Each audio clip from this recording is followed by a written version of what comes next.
महाराष्ट्रातील टॉप 10 धबधबे. ठोसेघर धबधबा.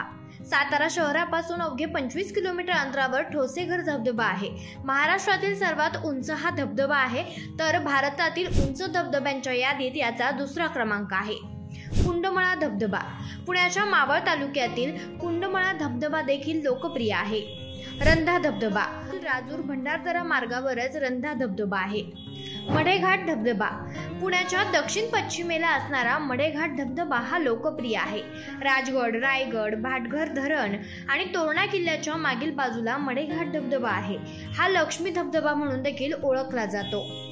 Zenith waterfall. खोपोली जवळील झेनिथ वॉटरफॉल देखील खूपच लोकप्रिय आहे. मार्लेश्वर धबधबा. कोकणातील रत्नागिरी जिल्ह्यात हा धबधबा आहे. मार्लेश्वर हे कोकणातील सर्वात प्रसिद्ध आणि जागृत देवस्थानही आहे. काळू धबधबा. काळू धबधबा हा माळशेज घाटातील सर्वात मोठा धबधबा आहे. लिंगमळा धबधबा. सातारा जिल्ह्यातील महाबळेश्वर मध्ये हा धबधबा आहे. हा धबधबा खूपच सुंदर तसेच तितकाच धोकादायक देखील आहे. सहस्रकुंड धबधबा.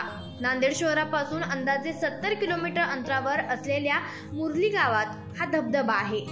वजराई भांबवली धबधबा. आशिया खंडातील सर्वात उंच धबधबा आहे. हा धबधबा जवळपास 1840 फूट उंचीवरून कोसळतो. सातारा शहरातून 32 किलोमीटर अंतरावर असलेल्या भांबवली गावातून या धबधब्यापर्यंत पोहोचता येतं. तर हे होते महाराष्ट्रातील टॉप 10 धबधबे. तुमचा आवडता धबधबा कोणता हे कमेंट मध्ये नक्की सांगा.